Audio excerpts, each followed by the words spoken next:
Hello, everyone. Welcome back to Andromeda 6. We are starting the fourth chapter. We are going to Cursa. We're going to Cursa. We need a cloaking device or some shit. I don't know what CD stands for.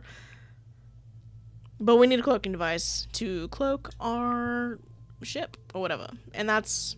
So, get ready. Get ready for a ride. There are 3 things I know for sure. 1. I am the last remaining member of the Pegasi family, and the heir to the throne of Goldus, the only living threat to the usurper king, just Novak. 2. My only friend and my closest companion has deceived me and betrayed me, and, in turn, brought about the murder of my entire family. 3. I am lost and alone in the vast universe, with no one to guide me or help me or decide what I do next. The last week has been brutal.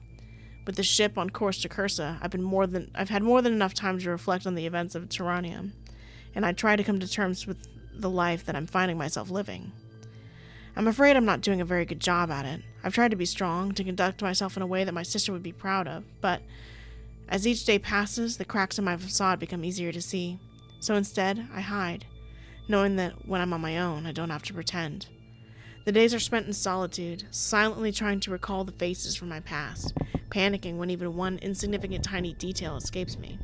Damn, maybe some therapy. Sorry, my microphone's like not staying in place, and it's because the freaking screw is coming out, brah. Hey, nice. And the nights are worse. Faces haunt my dreams, beautiful and cold. My family, Narissa. They whisper to me, cursing me, blaming me, and when I wake up screaming, nauseous and drenched in sweat, it's only to find that I'm alone again. Finally, I have to admit to myself that I'm not okay at all. Yeah, you know what, that makes sense. I feel like we should be traumatized.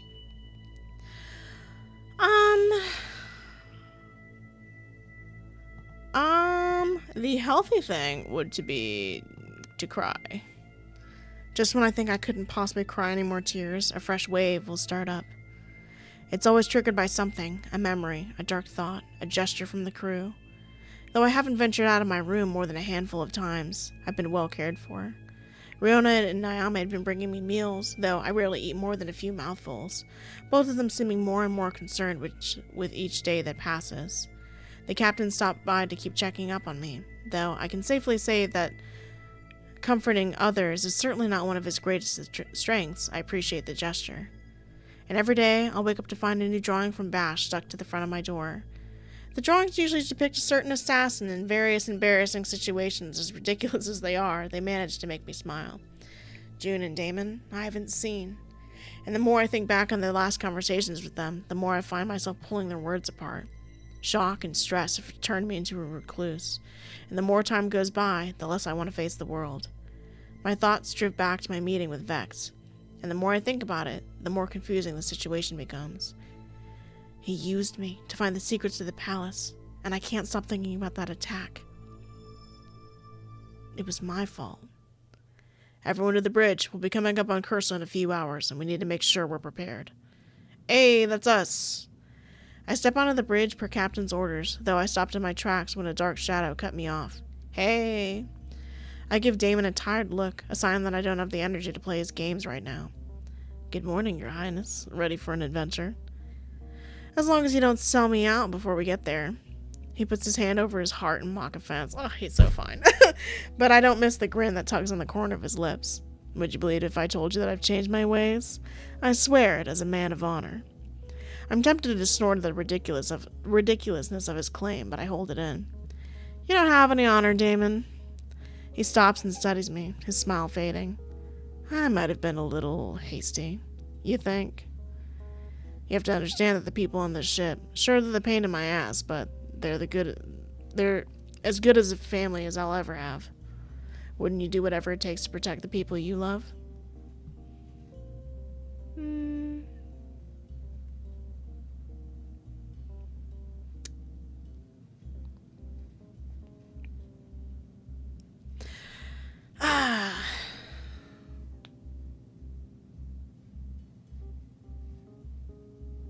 Dude, the world I live in is like hella fucked up. not at the cost of others or diplomatic. I don't really want to be diplomatic towards him. But I do understand where he's coming from, though. I understand where you're coming from. Your tactic made sense, even if it was awful. The thought still hurts, but deep down I know it was a rational decision to make. But have you even thought about what... Bleh. But even though you think it's best that I weren't here, I'd rather just move past it and do what we came here to do. Oh, I don't like that response. Kind.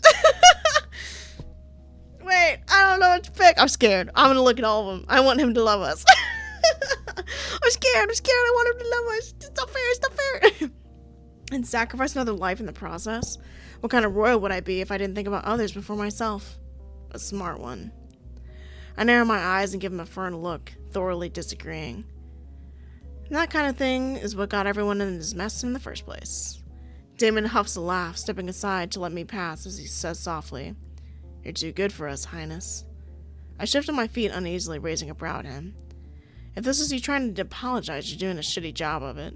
He snorts, flicks me on the tip of my nose playfully. "All I'm saying is it's your choice if you want to sleep with one eye open, but you won't get any trouble from me. Unless you ask for it." Bark. You know I'll ask for it. What? Okay, I do actually want to see the other one, though.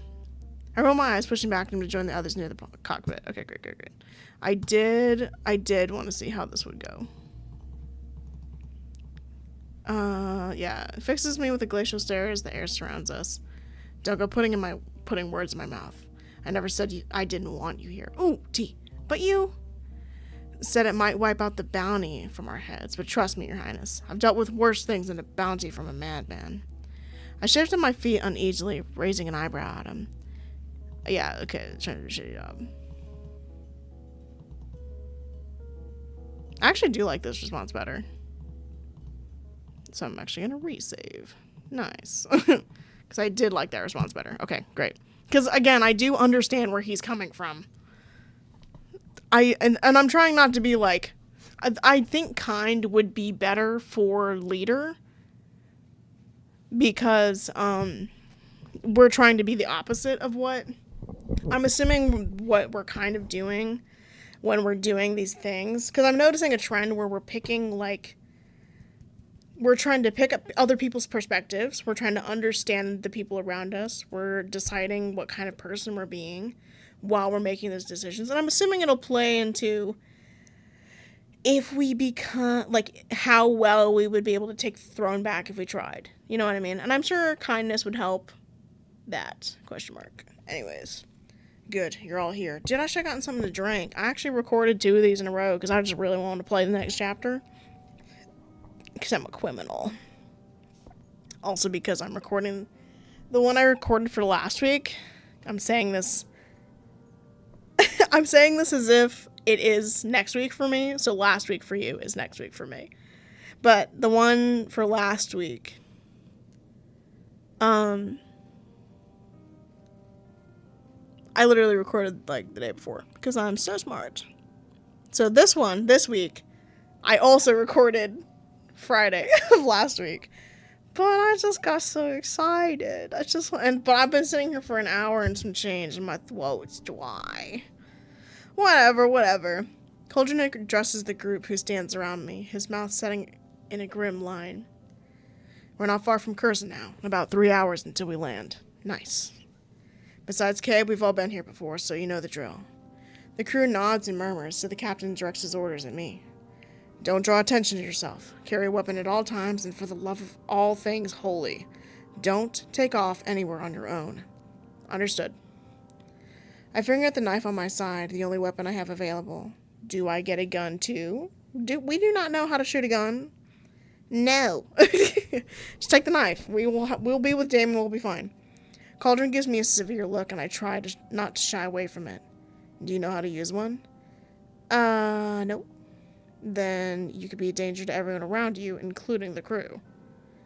Upon seeing my crest-falling face, he sighs softly. After Cursa, we can train you how to use a gun safely. Until then, your knife will work well enough. I nod, still disappointed, but I understand the risks. Cauldron continues giving out orders. It seems that everyone has a job to do on the ship. Everyone except me. Dude, you are untrained. Even in terms of being, like, a royalty member, we are incredibly untrained. We basically just sat around and ate bonbons all day with our fucking bodyguard. Like, we didn't do anything. We were incredibly unprepared, to my knowledge. Damon, get our contact on the comms and have them prepare for our landing. Riona, we might be away from the ship for a while. I need you to make sure we have medical supplies with us. June, make sure we have enough ammo for the trip. And Bash, everything in the hold needs to be secured. It'll be a rough landing. Damon slinks away to do as ordered, with Bash following close behind, but Riona remains. Forehead furrowed, and her arms hugged tightly around herself. You know I can't carry a gun, Cauldron. I won't. I need you to, for your own protection and the crew's.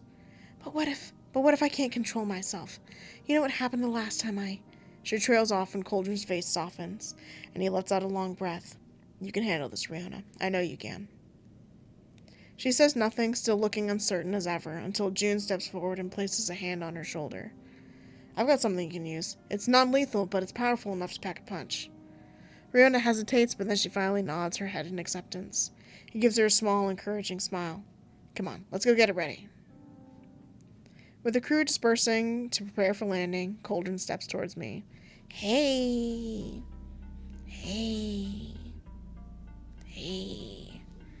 It's best that we don't disclose your true identity to anyone outside the crew. If someone asks, we picked you up on Terrarium as a navigator. But I don't know how to navigate anything. Cauldron stops and thinks, his head shifting to the side. Perhaps it's time you learned. Yeah, I like the sound of that. I always wanted to travel, you know. Well, now you've got your chance. I'm just sorry circumstances aren't different. I swallowed down a lump in my throat, trying not to think about it too much. Yeah, me too. He waves to one of the terminals, but just behind the cockpit. It shows a large screen sectioned into a grid with various colored lights and controlled sound surrounding it. The terminal here tracks our course and highlights any obstacles along the way. We can also use it to find the best point of entry to planets. I lean in to take a closer look, my head reeling. I don't know what any of these things mean. How long do I need to pretend to be a navigator? Just until we get the CD and get off Cursa. Then we can decide what to do next. Almost instinctively, my fists clench at my sides. When I speak, it's so quiet, I might as well have been talking to myself. Whatever we do, we have to stop Zovac. We will, Kay. My eyes meet his and the same emotions, and I see the same emotions reflected in him. Anger, betrayal, and loss. I know now that he wants the same exact thing I do, to see Zovac made accountable for his actions, and the system brought to peace. Cauldron might not always be the most pleasant person to deal with, but I can trust him on this. Because maybe I'm not as alone as I thought. Yeah, dude. Bro literally knew your brother. Like, he's probably the closest we're gonna get. I have something else for you. He takes something from inside his jacket and hands it over. A thin piece of metal. It's a holopad. It'll let you look up anything you want. Yeah, I know what it is. I push a small button on the side of the holographic screen, and it lights up. I used to have one of my own, but was restricted on what I could use it for. My brother Arlo, the most reckless of all of our siblings, once took it and dropped it in the garden fountain. Good start. Good. Start with searching Cursa. It'll help you give an idea of what we're in for. With a nod, I retract the screen and place it in my pocket. Yo, we're not gonna look at that shit up now? We've got like 3 hours. Sure, have you been to Cursa before?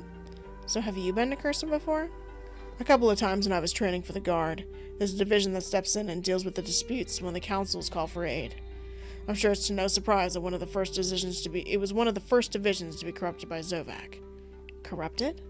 Cauldron gives me a grim look. By the time Zovac launched his final attack on the palace, he'd already replaced half of the Crown Council with his spies, and majority of the Guard taking his order.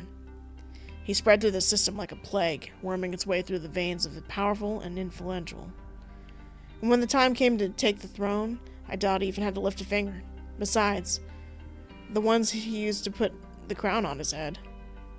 I had no idea. Of course he didn't. Zovac's a master manipulator. I helped. I showed my guard Vex the ways around the palace. I had no idea what he was doing with that information. I think back on the meeting on Terrarium, and everything Vex had told me, how he used me from the very start. It's not your fault, Kay. None of it is. Zovek would have gotten what he wanted one way or another. True. Could have just made him a butler or a maid or some shit. You can't blame yourself. I know what he's saying is true, but somehow I'm still having a hard time believing it. Why are you being so nice to me? He hesitates, and I can see he's caught off guard by the question. Eventually he runs a hand over his face and sighs. When I joined the guard, I swore an oath to protect the rulers of Goldis. I may not be a guard anymore, but I have a duty to you. Try not to make that too difficult for me. I'll do my best. I'm not flirting with him either. I'll do my best, Captain. Glad to hear it, Stowaway. With a last smile, he brushes past me and exits the bridge, leaving me alone to decide what to do next.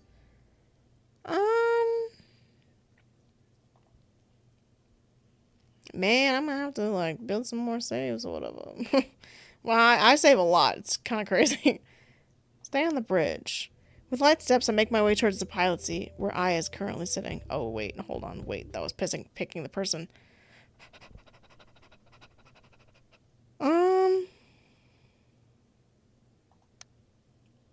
Who's who?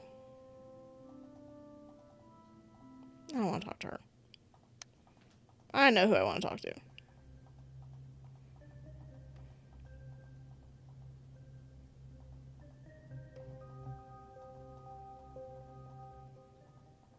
Oh, okay. So that one's just us being by ourselves. Where is he? Where's my man? No, where is he? Where is he? No, I'm stressed. Where is he? Bruh. Oh, cute. We can talk to him. Fuck. So this is Aya, Bash, us, Riona, and then this is us by ourselves. We've been here a lot. TBH. Maybe we'll learn something if we stay with Aya. Because if we're learning to be a nat, but we also need to look into Cursa. Wait, did we end up looking into Cursa when we went to her room? Yeah, okay, great. I would rather do this, TBH, because he told us to do this. He said, look into Cursa. You might want to know about it. But we have 3 hours. So I'm going to lock the fuck in.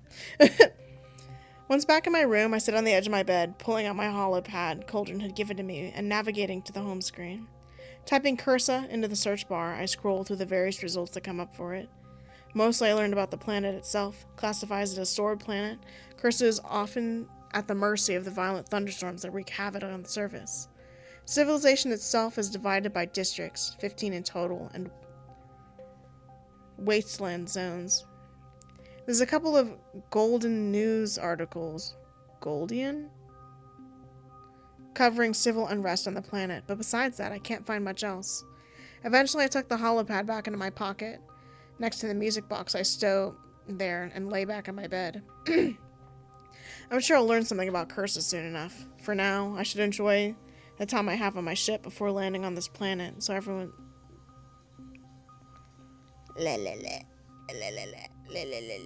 Oh, we really just wasted our fucking time then. Wait, sorry guys, I sometimes will stick with my one choice. This is not the day, I think. Sure, let's learn about navigating. Possibly, maybe. With light steps, I make my way towards the pilot seat where Aya currently sits. Hey Kay, need something? Need something? Not particularly, no. My company is something special in itself, I guess. Come on, take a seat. Cap will never know you took his place while you're here. She gives me an easy smile, one I return as I take a seat in the co-pilot's chair.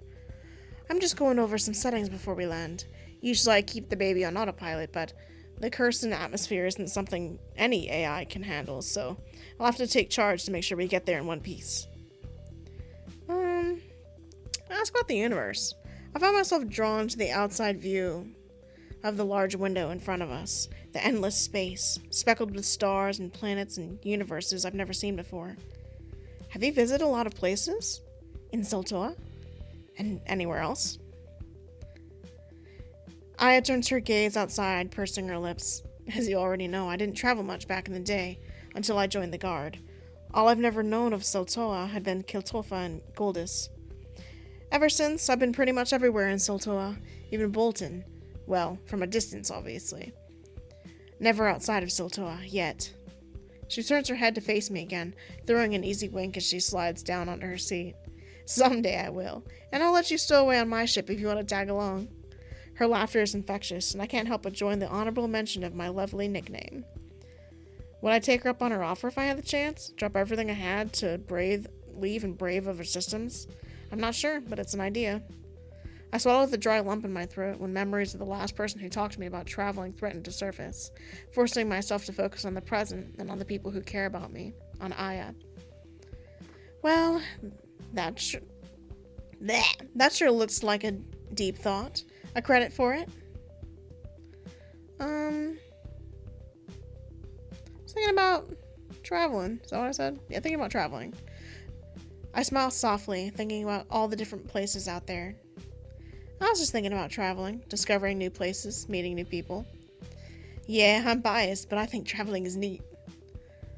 What's the best place you visited? It depends on your definition of best. Surprise me. Aya purses her lips, humming as she makes a show of choosing. Oh, I know. There's this hidden oasis on Terrarium, a long, long way from Nos Vega. We ended up there once on a job, smack dab in the middle of the desert. Never in my wildest dreams have I imagined that there was such a stunning place hidden in there. It's surrounded by cliffs, huge waterfalls plunge into this out-of-the-system turquoise pool. Out of the system. That's so funny. The water is clear as glass. It sounds amazing. That's because it is the best destination this job has taken us to so far, I'd say. Maybe we'll get a chance to take you there sometime, once we're done with this mess we're in. I tried to picture the place she describes, but it's hard to imagine the scent, the feeling of the fresh air clashing without the burning sand around it. With the burning sand around it. Hopefully I'll have a chance to visit such a place in the future. We should be arriving soon enough. I'll let everyone know, so if there's something you still wanted to get done before we land, now's the time. I nod, giving her a small smile as I stand back up, stretching my arms behind me. Okay? Yes? You're not alone, okay? What? You're not alone with this, whatever this mess is. I don't know how I come across as the most reliable. I know I don't. God damn. Let me just die. I know I don't come across as the most reliable person here, but I just wanted you to know that all of us really, have your back. And you don't have to go through this on your own. My bottom lip trembles with a little emotion. How long have I wanted that, to know that I'm not alone? Thanks for coming to talk to me, Kay. We should do this again sometime. It's impossible not to return the warm smile she gives me. Thanks, Aya. Queen. I do like her. She's very slay. Oh! This shit would have been the fucking same. I'm glad we decided to hang out with someone then. And I do like Aya.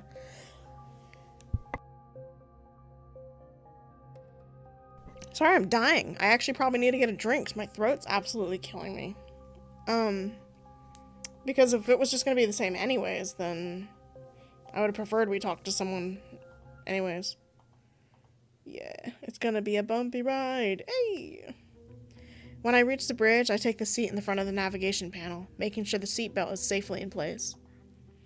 The screen in front of me blinks and beeps, and while I can spot the ship's position on it easily enough, I have no idea what the rest of it means. I have a lot to learn if I'm going to be a convincing navigator. Everyone else takes their seats on the ship just as it begins to rumble and shake. Sitting forward, I get a better look. All I see outside of the cockpit window is dark, gray cloud cover and frequent flashes of lightning.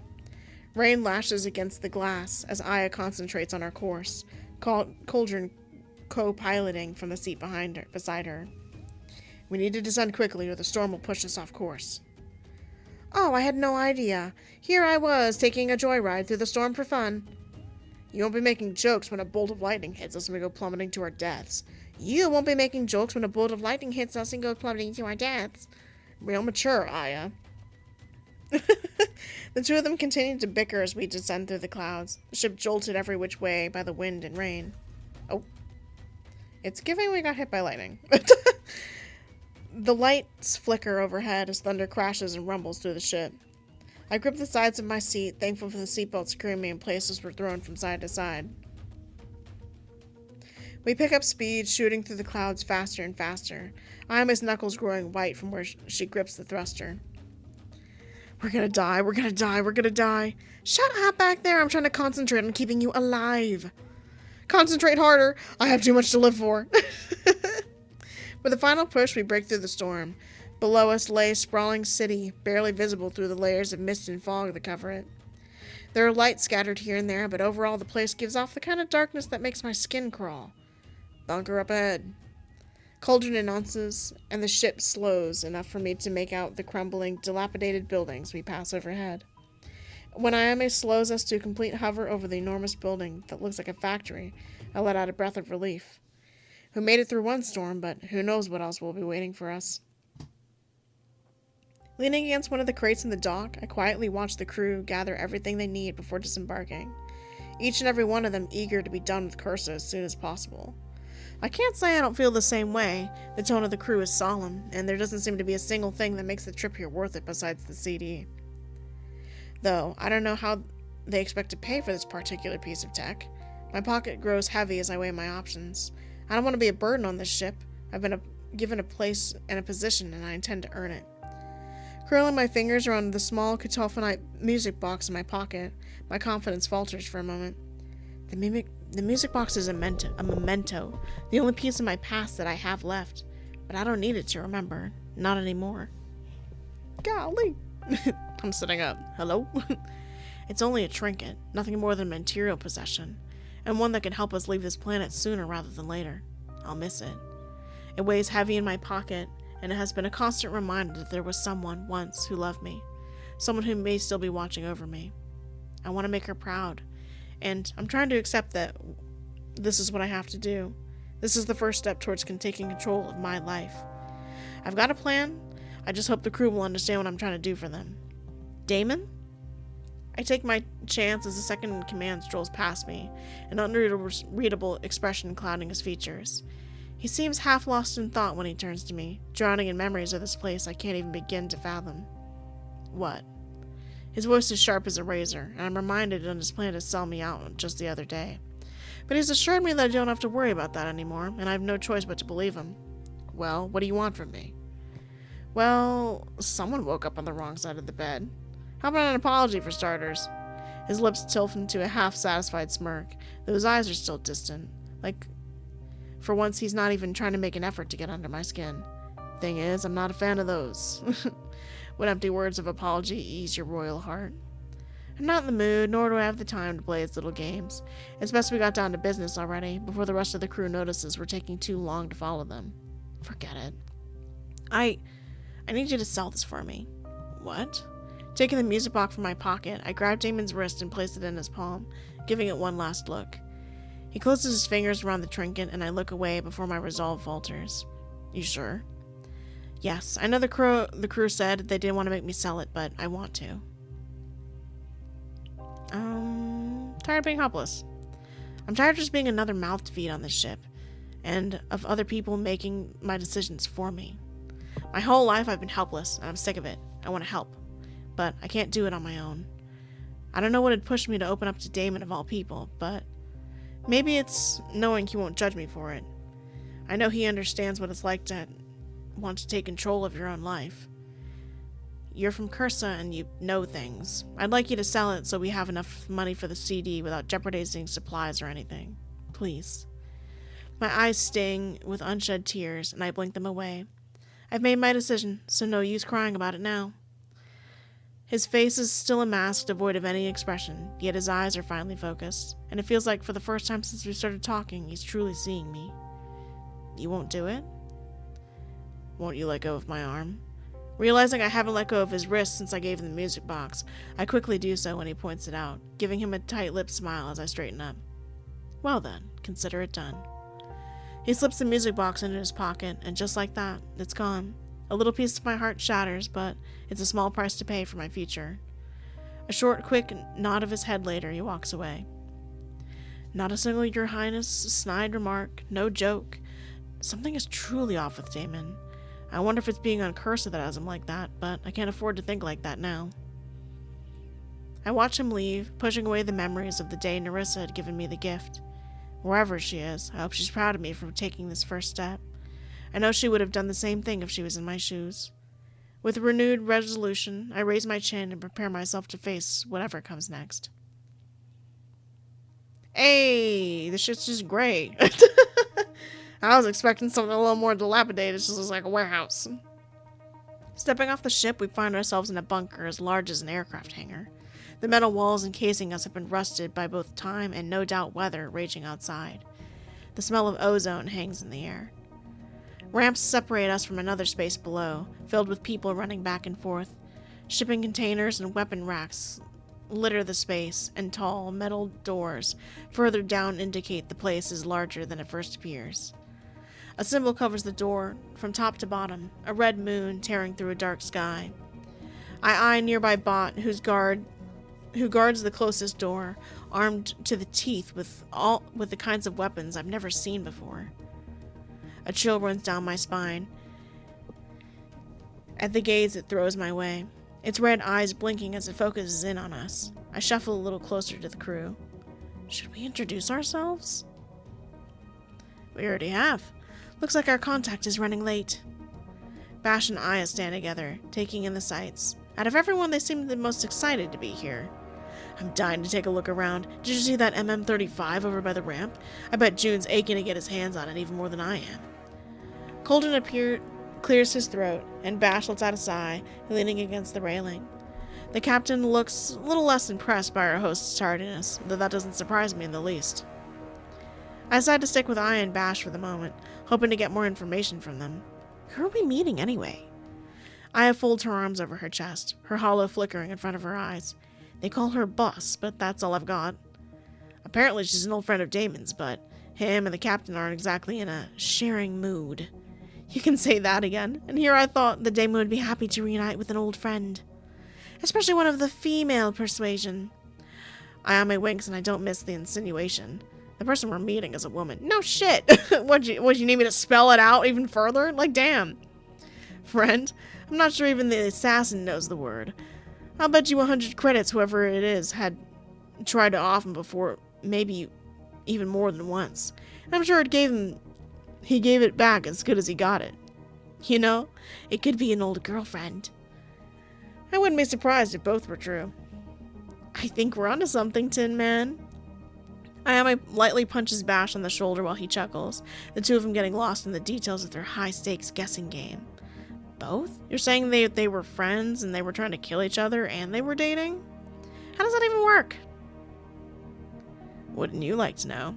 Damon appears beside me like a specter, and I almost jump out of my skin.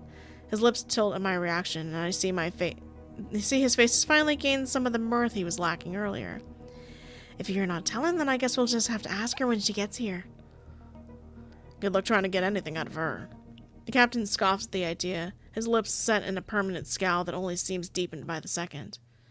Do you know her too? We never met, no, but I know of her. Imagine Damon as a woman, but worse. Ooh, hot! Sorry, Damon, move aside.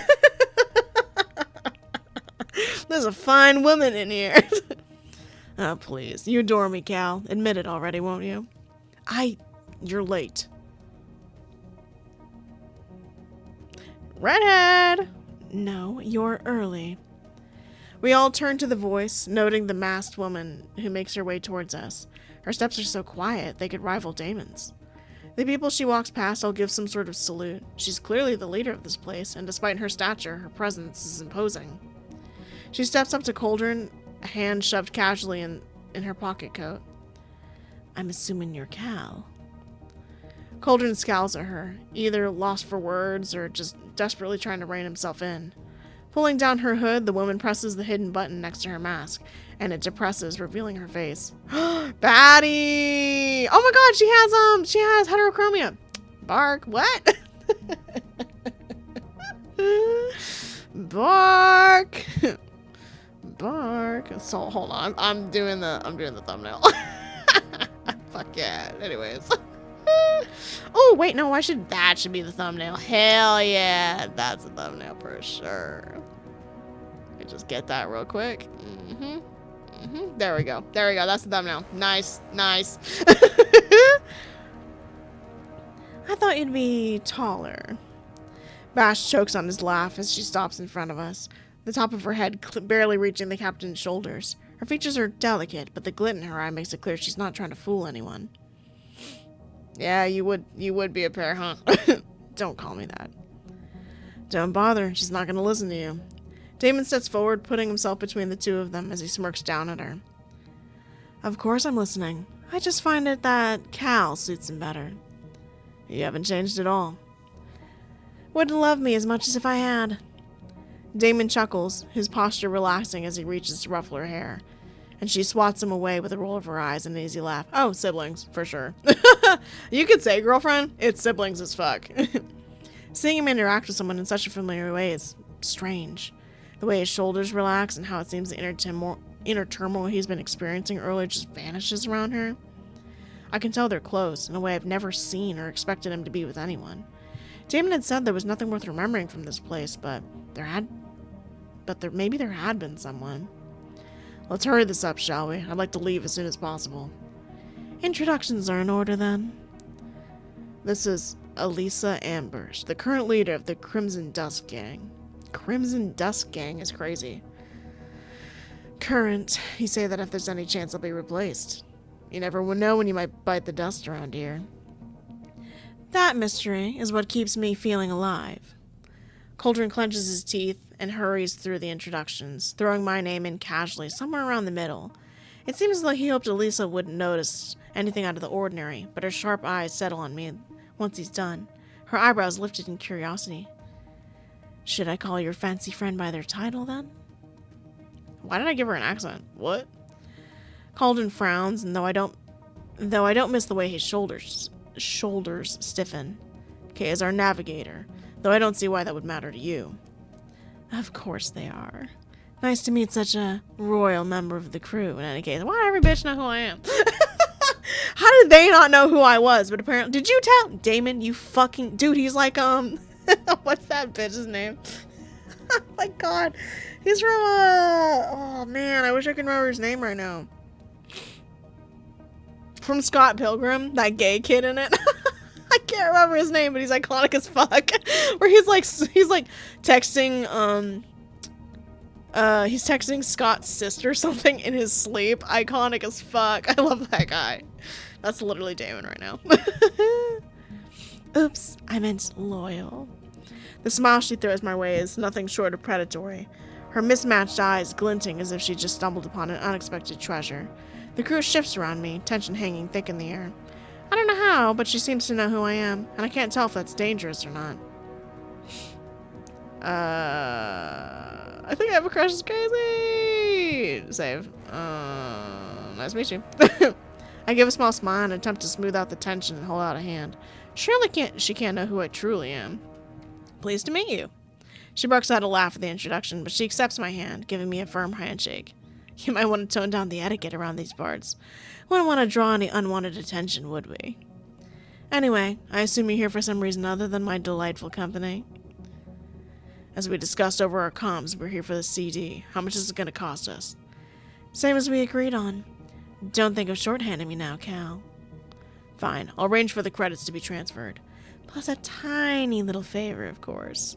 Elisa interrupts Cauldron before he can say another word. Damon snickers, his lips tilting as though he expected nothing less. This wasn't part of the bargain. We never discussed anything other than price, tough guy. We had a fucking deal. Heavy silence surrounds us, the smirk on Elisa's face vanishing and being instantly replaced by a cold, cunning glare. Unease worms its way into my stomach, and her voice is short and clipped when she speaks next. Watch your tone, or I might charge you a fee for hurting my feelings. June places a hand on the captain's shoulder, taking his place in the discussion while Damon steps closer to Elisa, throwing her a look that has her relaxing her stance a little. Now, play nice, you two. I'm sure we can reach an agreement that's favorable for all of us. Let's just keep it friendly, shall we? Ah, a knight in shining armor. How noble. I'm just trying to help. What sort of favor are you asking for? You understand we can't stay here long. And I'm sure you don't need us to off anyone for you. So what do you want, huh? Follow me. We trail after Elisa, a little further into the bunker where a large round table sits off to the side. Dude, does she have like that accent? Does she have that like, as you already know, I'm the co-leader of the Crimson Dusk. Does she have that like, what is that, Boston shit? Like a Queens kind of vibe? Is that New York? I don't fucking know. You think I would know, America? Wrong. Very mistaken. Further east you go, less I know. And we lead every district in the wasteland to the west of Cursa. I'm gonna try to do a fucking Harley Quinn accent and I'm gonna fail miserably. What does she sound like? Well, let me, what does she sound like anyway? Hold on. Yo, I'm about to pull out the fucking Harley Quinn clip. Imagine I look up Harleen Quinzel. I'm not gonna do that. Hello? Bro, why is my YouTube broken? This is crazy. Hold on. After thinking about it, I don't want to do that accent. I also just, like, don't understand how to do it. I kind of get it, but it literally just ends up sounding like Harley Quinn, and I'm like, I don't know. I don't know about all that. I was like, should I do a Harley Quinn accent? I was like, no. As you already know, I'm the leader of the Crimson Dusk, and we lead every district in the wasteland to the west of Cursa. Oh, I ended up slipping into it anyways. I sat here for a while practicing it, sorry. Well, the east side is controlled by the Azure Dawn. Azure. Fun word. As she speaks, she presses a small button on the side of the table, and a holographic map appears. It depicts what I assume is Cursa, and an urban part of it at least. We finally managed to push Azure from further east from here, and here. But then the fucking McCurry scum came waltzing back in and took over the area here. I thought Cursa had always been McCurry's stronghold. When did that change? Just a few years ago, Zovak decided to set his sights on a bigger prize, so his goons started slowly flocking away from Cursa to other planets at his command. An infiltration assassination. He set the board up nice and neatly, ready and waiting for him to make his final move. You knew about his plans? The question escapes my mouth before I can stop it. Was the coup common knowledge at this side of the system? Had they known and done nothing to stop it? Why the fuck would they? Why would they? It's like it's one of those like, I have enough shit going on at home. I cannot help me. I cannot help you when I can't help me. I'm not expecting them to sit up and do anything when their planet's in fucking shambles, bruh. Like, that's crazy of you. That's a fucking privileged as fuck to ask. Why didn't they do anything to stop it? Because their whole fucking system is literally, you just had Damon tell you, like, that it's a shithole. It sucks. Like, it's absolutely awful. It's inhumane to live in. Everyone's out for themselves. It's like thievery and all kind. Like, your kids learn to fucking pickpocket and shit from a young age. I really doubt the one thing they're thinking is, let's save the kingdom that's already pushing us to this awful place. Like, fuck you. Like, why would they? Not exactly, no, but it was clear it had happened eventually. The Pegasi were never particularly beloved, and Zovak had always been openly against them. But then again, so had everyone around here. And it's not like we kept tabs on him after he cleared out. Or like we'd give a shit about the pompous Goldians. Yeah, exactly. We have our own issues to deal with thanks to your old man. I have to bite the inside of my cheek just to keep myself from asking more questions. We're on a mission here. I need to focus. Anyway, yeah, that's when we took over the operations on Cursa. Crimson and Azure were always big players around here, but McCurry were bigger and a major pain in the ass. Oh my god. They take what little people have with no apologies. The citizens in the districts have fled here, which has led to overpopulation, but now we have the numbers to stand against them and take back the planet. Oh hell yeah, that's cool as fuck. The area you marked as a McCurry stronghold just now isn't Crimson territory. Why don't you let Azure handle their own business? Because it's the McCurry that won't settle for that small piece of land. They started to attack my guys, getting in the way of my business, and of course, Azure is mine to take. So you want us to get rid of the McCurry for you? And let you have all the fun? Don't be ridiculous. I need you to go deliver something for me, a message, and bring me back the reply.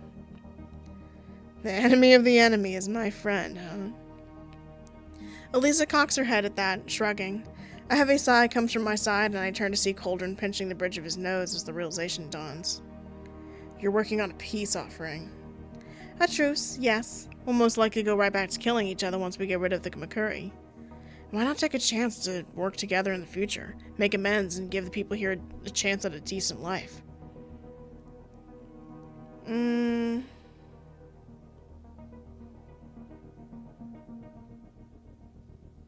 What the fuck was that one? Oh yeah, that's fine. Save over that one. Since we're running out of save spaces, because I'm a chronic saver.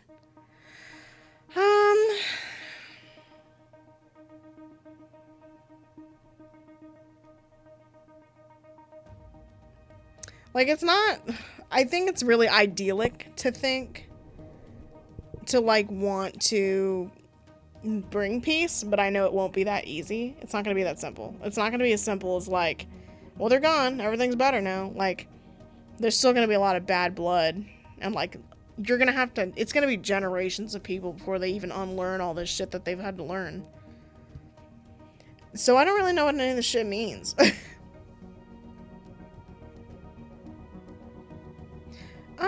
Yeah, sure not. Think of the future. Both of them have a point. It's hard to get over such deep resentment, but maybe their wishes for Cursa could drive them towards a better future, if only they're willing to try. I understand it may be hard to overcome all this bad blood, but wouldn't it be better for everyone's best interest to work together? The diplomatic solution is often the best, and I'm sure the innocent citizens would be glad if the conflict came to an end. Elisa chokes on a laugh, running her hand through her hair as she regards my words. I can't tell if she took my advice seriously, but I'm certain even a ruthless gang member can see the logic behind it. Honey, innocent is never the right word to describe Cursians. The captain gives me a short nod, seemingly pleased at the stance I took on the matter, one I'm proud of taking. Don't worry your pretty little head about it is all I'm saying. I have plans, but it's not important right now. All I know is I've been busting my ass to try to secure a truce with Azure, and I ain't about to let it go to shit because some McCurry want to spread their wings. Where's the drop site? She points to an area in the center of the map, somewhere along the border of Crimson and Azure territories. Damon's eyes dart over the map as if he's already planning 5 different routes to get in and out of there. I'll do it. Who am I looking for?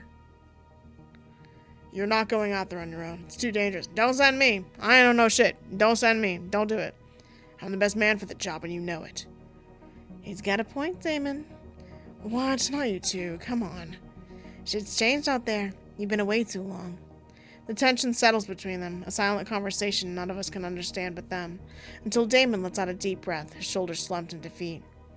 I told them to expect a couple of you. Doesn't matter who. None of you particularly blend in around here, but traveling in a small group should keep you from getting into trouble. Who are we meeting? Their leader, Zane. You go in and you get out. Simple as that. Don't fucking send me. If it's that simple, why don't you go? Because my head is worth more than yours around here. If you say so, lady. Elisa looks him up and down, and by the smile that tilts in her lips, I'd say she approves of him. Don't worry, I'll be sure to have that CD installed on your ship and ready to go by the time you get back.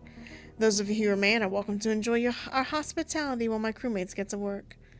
Snacks are on the house. I'm assuming you have a safe route planned out. A quick nod followed by a few commands bring up the highlighted route. It's pretty straightforward and doesn't seem to cross any McCurry territory, yet for some reason that doesn't ease the tension building in me. This is the best we can do. It avoids the McCurry hotspots and its known conflict zones, but I make no promises. Meaning we could still run into them at any given time? Pretty much, yeah. Half the fun. With a smile, Elisa switches off the map, tossing a small comm to Cauldron. Choose your team and go. The map's in there, and, well, that's what you need to deliver. So try not to lose it. Now, I'll take those credits up front. Damon. Got it. Don't keep me waiting, Cal. With a wink, Elisa turns to leave, Damon hot on her heels. It shocks me how relaxed Demon seems with her. It's almost like he feels at home for the first time since I've met him. Dude, number one, it is his home. Second off, it's probably someone he grew up with. Possibly that girl that taught him shit, so it's probably a big sister vibe, little sister vibe, I don't know. One of his rare, genuine laughs echoes through the space, and I watch as she shoves him playfully, wearing a smile that looks nothing like the sarcastic smirk from earlier.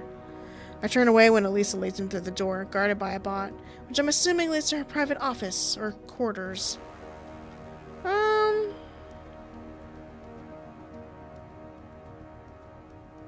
Well, it's giving we're jealous. It's giving we're jealous. I mean, I'm interested by her. I think she's cool, but, like, we're probably jealous of her. It's seemingly that's what it seems like. Me, personally, I just think she's neat. It's giving sister vibes to me. Like, they just know each other, but whatever. Seeing him so close stirs something inside me. Something ugly that shouldn't be there at all. I bit down on my tongue, pushing the feeling away. I have no reason to be feeling like this. They're old friends. Maybe they were more, maybe they still are. But it's no concern to me. We're not together, and I'm pretty sure he doesn't even like me. And yet, I'm jealous. How should we split up, Cap? Who's gonna take the messages? We'll leave it for whoever wants to volunteer. There will still be things that we need to take care of around here for the ones who want to remain. I volunteered. That's crazy. Why the fuck are we doing all that? I step up to Cauldron before he can make any firm plans. Both him and I look surprised, but I want to go. I spent my entire life on Goldus, and this is my chance to find out more about the system, to broaden my horizons and do something useful for my crew. Cursa isn't like Terrarium. If anyone recognizes you, I know, and they won't. I'll follow your rules. Just please let me do this. Cauldron gives me a severe look, and I can only hope my promise is enough to convince him. I have no reason to go off on my own, or follow any other ghosts from my past. Not now that I know what the truth is. Vex. I shake the memories of him back in my mind. There's no time for that. He's long gone by now. The two of us will be enough to keep them safe. Cal. I think it would do them some good to do some nice strolling through the slums. Well, as good as a stroll on Cursa can be anyway. Fine. But you don't leave your side, Kay. Cursa is a war zone, and you don't have any formal combat training. Yes, sir. Cauldron's scowl softens, and I try to keep my face neutral. I never expected he would let me go, but I'm glad he agreed. We should split up accordingly, making sure the team fits to handle both the pick and Kay's safety. June, you're with me. I go with Bash, and Riona, you can pair up with Damon. Everyone nods in agreement. It's clear that the crew we've been working together with... It's clear the crew have been all working together for a long time, and the strengths to complement each other. Have the strengths to complement each other. Okay, you can choose who goes with you. You're gonna need to trust whoever you're with.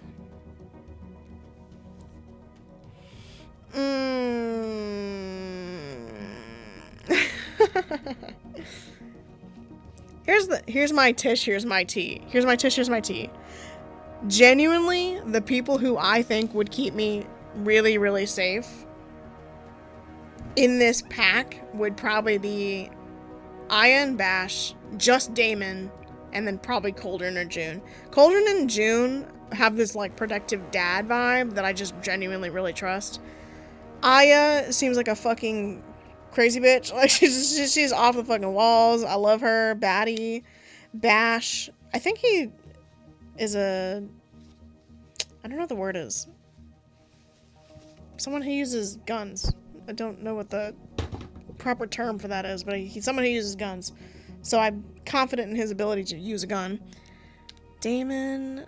Riona's literally the only one who I don't think has any, fighting experience. What is that one? Yeah, I committed to that choice. Okay. I'm gonna pick Damon. I'd like to go with Damon and Riona. Riona gives me a soft smile and steps forward, adjusting the rifle she has strapped on her back. I'll send the other one over. Damon's like, damn, I can't get away from this bitch. Yeah. Oh my god, and the jealousy thing's gonna go crazy. I'm literally writing lore in my head right now. I'm going crazy. Me writing fanfiction already in my head. Let's go crazy. Cauldron nods at us both before heading off, leaving Riona and I to wait for Damon to finish whatever he's doing. While I'm not the most obvious choice, I feel confident in my decision nonetheless. Riona and Damon seem to make a balanced pair, hopefully enough so to ensure this mission is a success. I just genuinely probably think we should have gone with Cauldron. Like, honestly, I probably should have picked Cauldron and June. I think that they were the best ones to pick. Because Cauldron has a bunch of combat experience, and so does June, and I just think they'd both be really good at it. Bash and Aya, kind of unserious, possibly could go wrong. This group, I just think Riona's not, like, the most easy, like, she's not the strongest one. She's not, like, the weak link, that's not what I'm saying. It's like, I don't think her strength plays to combat. It plays to, like, healing and shit. Sorry for making you do this. There's no need to be sorry. I've been to Cursa many times. I can handle myself just fine out there. Something about the way she says that makes me pause. Riona's never come across as weak or incapable, and she has a fiery temper I've seen slip through on occasion. I suppose I should give her more credit. You think Damon will mind going with us? Not at all. In fact, he'll probably enjoy it. Yeah, probably. I mean, just reuniting with his old friend and all, I might what? Damon slinks up next to us. Damn, why are you always sneaking up on me when I'm talking shit about you? You don't know me, bitch. His footsteps as silent as a specter. Riona crosses her arms over her chest and gives him a dry look. I think what they're trying to say is you might prefer for us to handle all the action while you waste more time here flirting with, what's her name, Elena? Damon snorts and tugs on a strand of Riona's silver hair affectionately, to which she answers with a scowl. Stop being a hag, Rye. You know perfectly well what her name is. And besides, why waste the chance to take a nice stroll around the old neighborhood? Riona raises her eyebrow and gives me a knowing look before she waves her hand at him. Let's get on with it, shall we? Yes, ma'am. I will murder you if you call me that again. I don't doubt it. I've seen the kind of plants you grow in your infirmary. Damon turns and strolls out the exit, not bothering to wait for the two of us. Riona sighs but smiles despite his teasing. After you, Kay. Tea. Ooh, this actually is pretty key pie. Sleeping. Krill. My first glimpse of the planet is as harsh as my expectations have been. It's still high afternoon, but the sky is gray and covered in a layer of clouds so thick it's impossible to tell whether the faint light behind them comes from the sun or from the constant lightning streaking across the sky. My hesitation slowly fades as we head deeper into the Cursian slums, and instead I find my focus solely fixed on the sights of the city. The streets are packed with people, either heading in various directions or loitering around the dilapidated buildings. A few worried glances are thrown our way, but most don't pay attention to us. The street is oddly clean, and I notice a young member of the Crimson Dusk sweeping the sidewalk off to the side. We walk in a solemn silence, so I take a chance to survey my surroundings, discovering a version of Selatoa I'd never known or expected to be real. The further we got from the bunker, the worse the streets around us become. Narrow paths, dirty walls, and small homes with even smaller windows. Some are even missing their roofs or entire walls, but they're still clearly being lived in. Makeshift shelters have been made from scraps of metal or large sheets of waterproof fabrics. Riona stays close to me, her back straight and shoulders stiff, while Damon takes the lead, guiding us through the streets with ease of someone who knows them all too well. The medic lets out a shiver behind me, and I turn to her. Are you all right? Me? I appreciate the concern, Kay, but I'm the one who should be asking you that. Yeah, your eyes have been wide as saucers from the moment we stepped outside. Besides, I've told you I've been here before. My gaze lingers on the rifle strapped to her back. Although June had mentioned he'd been providing her with a non-lethal weapon earlier, it still looks intimidating. With the Archangels? Yes, precisely. That made sense. She did mention the Archangels were formed to help people of Salatona who needed it most. Has it been long? Only a few years, less than a decade. I haven't been in this district, though. Ah, that's right. Your work was in District 8. It was quite the story around those parts. Rumors of a blue lady who'd blast down any soul who stood in the way of helping those in need. That was a lie. Tell that to the poor band of drug dealers who wound up shot in there. Those guys had it coming. And thank you, I'd like you to stop spreading lies about me. I'm a lady. Yes, ma'am. If you think I'm going to help you when she murders you, Damon, you're wrong. Thank you, Kay. As if she'd miss me too much.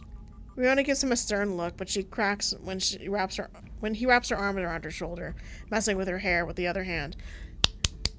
Do you see that shit? Do you see how he's treating her the same fucking way? Ooh, bitch, I was right. It's like a Sibby fucking thing. Don't push it. Damon winks as Riona pushes him away, smoothing down her hair to its usual prim place. My visits here were pretty brutal. There was only so much we could do to help. District 8 was part of the McCurry district at the time. A lot of fighting was going on. I never saw it in person, but from what Elisa told me, it was... His breath comes out in a huff, glazing over at the memories. Fucked up. I heard it got better after we left, but I never got the chance to check on it personally. Is every district like this? Most are similar, yeah. What, too dirty for someone like you? Oh, stop. I didn't mean it like that. I just had no idea what to expect. I never imagined it would be this bad. Damon sighs, running a hand over his face. I don't think he had meant to direct his frustration at me. I know, Yes, they're all the same, besides their speculations. We're in District 4, which has a large entertainment sector. 5, the one we're heading towards, has a big trade center. 3, it has good bakeries, I guess. The list goes on.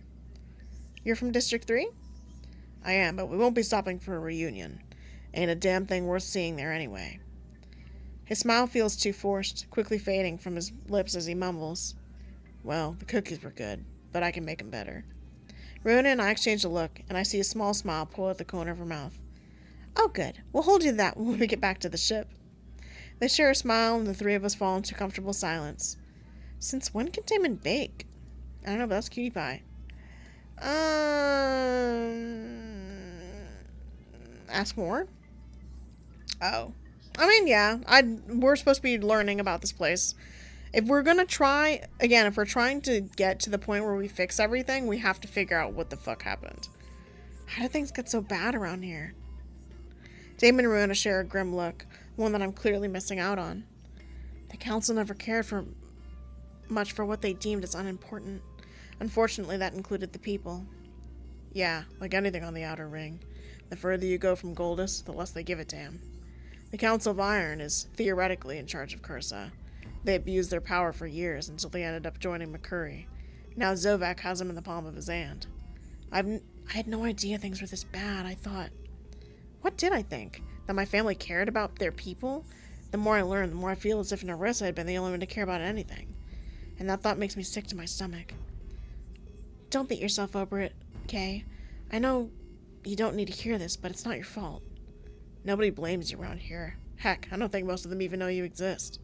Geez, thanks. All I'm saying is we've had enough trouble with the Pegasi, and I don't think shit will be any different with Zovak in power. His face darkens, twinned to the stormy sky above us. I hope our plan works. Cursa would be better off taking care of itself. What plan? What? Nothing. Don't tell me Elise is trying to... Let's just get the job done. Damon interrupts, giving Riona a hard look. She rolls her eyes, but says no more. We continue on, with the cold wind slowly chilling us to the bone. I mean, hey, if she wants to take over the planet for her own, I think they should. If that works for them, then yeah, go ahead. People of varying species beg on the street corners. An unsavory sound echoes from the shadows of many sinister-looking alleys. But I hope they can run it better than this, you know? We don't need to run this Hunger Games style. This shit's crazy. Overhead, the skies darken, and the rain starts up once again, soaking through the fabric of our clothes and forcing me to wrap my arms around myself and shiver. Nearby, a child sits on an empty crate, his eyes wide and his hands outstretched as we pass by. I hesitate for a moment, falling behind. When I fucking catch you...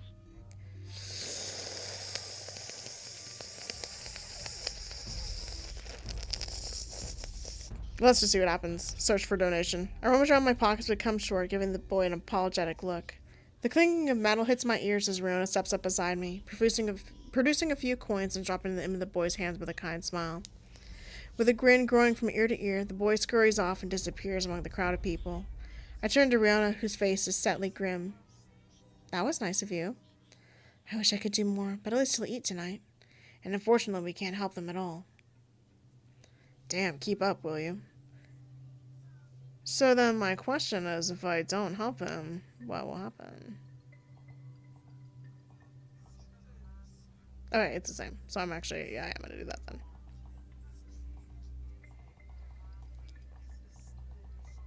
Yeah, I don't regret my decision. I was just curious. Damn, keep up, will you? Damon snaps at the two of us and we quicken our pace. These streets aren't safe. Stop acting like they are. All I see are starving children and people trying to make ends meet. I've been one of them. Don't be fooled by that. You're right. He knows this place better than we do. I know you're right. It sucks to see things like that, but there's nothing we can do. You should never trust a stranger, particularly around here. Everyone's out for themselves. You never know what could happen. It was only a few coins. He looked starved. Everyone here looks starved. It sucks. But he's not special. Now I need to worry about beggars mobbing us. I get the urge to help, but this is not the way to do it. Just stay close. We're almost there. He's so fine. Thank you.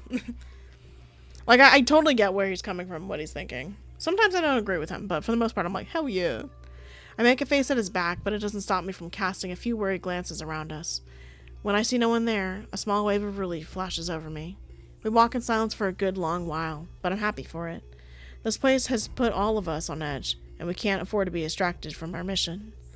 I assume we're quite close to the destination. The streets have slowly become narrower, quieter, and more fitting of a secret rendezvous. Damon! Before I realize it, my steps have guided me closer to Damon. He throws me a sideways glance, and I can clearly sense his guard is up. What's wrong? Nothing, I just didn't want to walk alone. This place is unsettling. You thought I was a safer choice for a companion? Oh, yeah, you know the fucking... yes? I mean, I guess I could have walked on my own, but... yeah, pretty much. You're the guy who knows the planet and is like an assassin or some shit. I do think you're stronger than she is. Duh. Oh! Oh, I can flirt with him again, I see. Save over that. Yes. Yes. Step even closer. A small smile tugs at my lips and I step even closer to him. Sorry, girl, you have to stand near me when it is. Yes, I did. I can't take my eyes off him, and I struggle to keep my hand from shaking when I feel his fingers grazing against mine. Tentatively, as if he in a silent request for permission. When I don't move away, it takes a second, but... Oh, that's Cutie Pie! Wow! He's so cute! Oh my god, my Shayla. I love him. When I don't move away, it takes but a second for him to fully entwine his fingers around mine, squeezing my hand gently, his thumb caressing the back of my hand. You really are full of surprises. So are you. A low chuckle escapes his throat as he looks around. This old place has always been like this. A fest of joys, you can tell. Is this message we're delivering gonna help anyway? I hope so. You can ask Lisa when we get back, if you want to know more about it. It ain't my business to share. Lisa? Elisa, the woman we met earlier? We go way back, you know. She pretty much saved my life more than once, if it matters. You two sound close. My voice sounds so strange even in my ears. So it's no wonder Damon's smile takes a devious turn. You sound jealous. He shakes his head and struggles to hold back a laugh. My cheeks burn at his accusation, but thankfully he speaks again before I'm forced to make a decision. I hadn't seen her in a while, but we are. I can tell you more about it later if you're curious. Ain't really got time to now, and besides. Damon, is this the place? It sure is. My mouth goes dry. Oh, done. Period. End of statement. This is it then. As curious as I am about Damon's past, we have a mission to complete now. He's gonna tell us about his past. I fall for this shit hook, line, and sinker. Oh my god, I'm pathetic. Anyways. We have a mission to complete now, and it's the only thing that I should be focusing on. A futile attempt, I realized when Damon squeezes my hand tightly once more before letting go. The tingling left on my skin is the only thing occupying my thoughts, and the absence of his touch burning me more than I'm willing to admit. Half a dozen people blocked the way ahead, an assortment of rifles, blasters, and pistols all pointed towards us. I suck in a breath, my nerves on edge. We stop abruptly, our empty hands held in front of us to show that we have no intention of fighting. They keep their weapons raised, but motion for us to come closer. One of the guys steps forward to meet us, a rifle in his hands and a machete hanging around his belt, around his waist. What business do you have in the Azura territory? Damon shifts beside me, but before he has the chance to speak, and no doubt piss them all off, I cut in. We have a message from Elisa, leader of the Crimson Dusk. She wants to offer a truce in exchange for the helping of running the McCurry off Cursa. Riona steps forward, offering the comm to one of who had spoken. He doesn't take it straight away. Instead, he turns his nose up at it. You're the messengers, huh? How do I know this isn't a trap? That thing could be a bomb. It isn't a bomb. That's what you would say if it was a bomb. How bold of you to doubt me. The man sticks his nose in the air, giving Damon a once-over. And you are? Oh, you know who I am. Damon steps up to the man. Oh, Bark, what? Sorry. I can't believe he's living my dream right now. I'm playing. Imagine. The smirk vanishes from his face, and his eyes turn colder than I'd ever seen them. To the man's merit, his only reaction had been a shaky bob of his throat. Get your sorry ass back there, and tell Zane that Renzor is here to see him on behalf of the Crimson Dusk, and he's got more important shit to do than listen to a pathetic little shit like you. The soldiers around us pale considerably when Damon calls himself Renzor, a ripple of fear snaking through them. Now. Damon continues to stare him down. A ripple of impatience goes through me, and I'm sure the others are feeling it too. Look, we need to speak to your leader. It's important. The man looks us over, blinking himself back to his senses before he makes his decision. All right, we'll take you through, but your weapons stay here. I don't think so. Those are the rules, ma'am. Oops, now you're in trouble. Riona looks as though she would happily ring the guy's neck, but eventually sighs and takes the tranquilizer from its holster, handing it over. I reluctantly hand over my knife. A woman steps towards Damon, and he grins before handing over his blaster and a sheathed blade. Only one of the several I know he carries. When she doesn't move, he shrugs. Don't push it, sweetheart. The woman resigns and steps back, looking away uncomfortably when Damon continues to stare at her. Follow me. We do as instructed, following the man as we're flanked on all sides by the other members. We don't have to go far, and I remember Elisa saying that they'd be expecting us. Oh, a man! Okay, actually, so we're gonna stop on this melanin man. Hello. Sorry, you'll never be Damon. You'll never be Damon. He'll always have a place in my heart, that fine man. But I do like your melanin, princess. Shh. Anyways, that's where we're gonna stop it. Slam a save in here. Yeah. Okay. So we'll meet this guy next time, and then hopefully get off this ship, and then ask Damon about his past so we can kiss. Anyways, I hope you had so much fun, or having so much fun. Maybe as much fun as I'm having, maybe even more. And I'll see all you guys with another episode of this next time.